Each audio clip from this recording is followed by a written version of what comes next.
cómo lidiar con los pentecostales de solo Jesús que niegan la Trinidad en su concepto de la humanidad de Cristo. Yo creo que el texto que Luis citó de 2 de Juan 7 es tan clave en estos asuntos porque Juan está tratando exactamente este tema de los engañadores que profesan ser cristianos pero no lo son y que ni siquiera podemos darles una bienvenida, no debemos apoyar su obra. Porque la frase como Juan lo pone, de que para ser salvo, para ser un evangélico, uno necesita confesar que Jesucristo ha venido en carne, esa frase engloba tanto la deidad como la humanidad de Cristo. Obviamente cuando dice que ha venido en carne, pues ahí tenemos la completa humanidad de Cristo. Entonces, si alguien niega la Trinidad, obviamente no puede abrazar la completa humanidad de Jesucristo. Cuando Jesucristo está ahí en el huerto orando a su Padre, ellos tienen que, el término teológico es sabelianismo, de que ellos tienen que negar la completa humanidad de Cristo, porque ¿con quién está hablando Jesús? Si Jesús es Padre, Hijo, Espíritu. Entonces dicen que es la humanidad de Cristo que está hablando con su deidad. Y entonces no tenemos una sola persona con dos naturalezas. Pero regresando al 2 de Juan, tenemos la otra parte que dice que Jesucristo ha venido. ¿Tú has venido a este mundo? No, nosotros empezamos nuestra existencia acá. Jesucristo es la única persona en la historia del mundo que ha venido al mundo. Esto argumenta, habla de su preexistencia como Dios. Es un versículo que claramente enseña tanto la deidad como la humanidad de Cristo, y es cuestión, como han comentado mis hermanos, de entonces hablarles esta verdad en amor. Pero yo solamente tal vez agregaría lo que Salomón nos dice en Proverbios 26, de que tantas veces, yo no sé, en particular pastores, gente que ha estudiado en un seminario, queremos como dialogar, queremos ganar el argumento, mostrar que Jesús es Dios y sacamos Juan 1, el griego, y no tiene teoría. Lo que les va a salvar es el Espíritu Santo por medio del Evangelio. Entonces, con compasión, con amor, hay que llamarles al arrepentimiento y decirles, sé que tal vez con buenas intenciones andas aquí casa por casa, pero no vas a ganar el favor de Dios haciendo eso. Hay una sola persona que puede ser tu Salvador y llamarles al arrepentimiento y fe en Cristo. Y el punto de Salomón en Proverbios 26 dice, si estás ahí combatiendo con un necio, te vas a terminar como él, necio. Entonces, en amor, explícale el Evangelio, muéstrale la compasión de Cristo. Yo creo que hay una diferencia enorme entre tratar de ganar el argumento y tratar de ganar el alma. Yo creo que muchas veces estamos tratando de ganar el argumento en vez de tratar de ganar el alma por medio de la exposición de la verdad. Pero en el caso de aquellos que niegan la humanidad de Cristo, que creo tenía que ver con eso la pregunta, yo creo que ¿qué es lo que necesitan entender? Es la necesidad de que el Hijo de Dios, la segunda persona de la Trinidad, se hiciera hombre para que viniera a representarnos y poderle explicar entonces la necesidad de cumplir la ley a la perfección, de que el que muriera en mi lugar pudiera ser completamente sin pecado, pero tenía que ser hombre, porque es a mí que me está sustituyendo en la cruz, es a mí que me está representando en la cruz, es mi culpa que está cargando.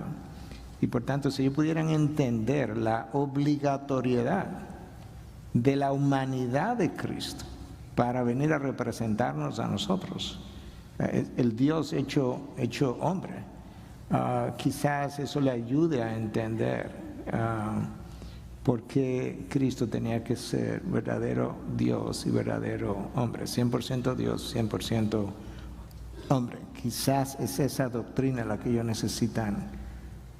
La encarnación de Cristo es la doctrina que ellos necesitan quizás llegar a comprender, la necesidad de la encarnación de Cristo, la famosa obra creo que de Anselmo, The God Man, el Dios hombre, y la necesidad de la cruz. Hace 1000 años de esa obra, o sea, que se escribió precisamente porque Ninguno de estos argumentos son nuevos. Vuelven y vuelven y vuelven. Perdón, hablaba con Josías antes del tiempo de preguntas y respuestas y también él me decía que en algunos países de América Latina hay personas que profesan ser cristianas pero que están negando la doctrina de la Trinidad. Y por eso ahora me voy a apartar un poco del tema de la deidad de Cristo y concentrarme en el tema de la Trinidad.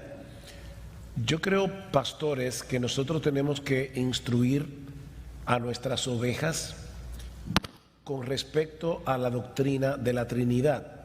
Esta doctrina es un misterio, pero no es un enigma. Un enigma es una pared infranqueable, yo no puedo ni siquiera penetrar. Un misterio es un océano, yo puedo sumergirme en esas aguas y nunca voy a llegar al fondo. Pero yo veo en iglesias evangélicas sutilmente lo que en la historia de la iglesia se conoce como sabelianismo o patripacionismo. Es como que hay una sola persona divina que a veces aparece como Padre, a veces aparece como Hijo, a veces aparece como Espíritu Santo. Pero eso es una herejía. Hay tres personas divinas, el Padre, el Hijo y el Espíritu Santo, pero son un solo Dios. Por ejemplo, a veces escucho a hermanos con buena intención, de verdad, orando y dicen, Padre, yo te doy gracias, y luego meten en la oración y dicen, porque tú moriste en la cruz. No, el Padre no murió en la cruz, el que murió en la cruz fue el Hijo. Y esto es importante porque el cristianismo es eminentemente trinitario. Nuestra salvación es trinitaria, nuestra adoración es trinitaria. Aún yo creo que nosotros los pastores tenemos que escoger bien los himnos que vamos a cantar, porque debe haber un balance en ese sentido. Nuestra alabanza debe ser trinitaria. Entonces yo creo que aquí debemos animar a los pastores a que entrenen bíblicamente a sus ovejas para que ellos entiendan de qué se trata la doctrina de la Trinidad. Y aún, como decían nuestros hermanos, no vamos a ganar el argumento simplemente con el intelecto. Necesitamos amar a la persona y depender del Espíritu de Dios. Pero al final de cuentas, el Espíritu de Dios va a usar la palabra.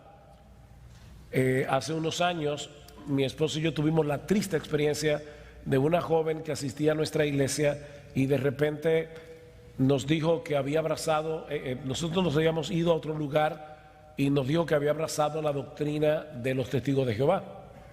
Y yo le pedí que fuera a la oficina, hablé con ella y una de las cosas que le decía era, mira, yo quiero que tú veas en tu Biblia y que me des una explicación de estos textos. En Isaías capítulo 6, Isaías ve la gloria de Jehová, evidentemente, y cita el texto de ve y di este pueblo, de oído iréis y no entenderéis, y viendo veréis y no percibiréis, etcétera.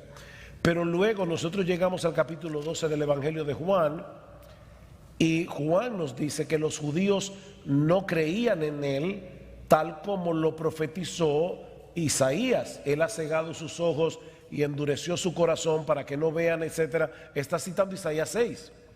Y luego dice, esto dijo Isaías porque vio su gloria.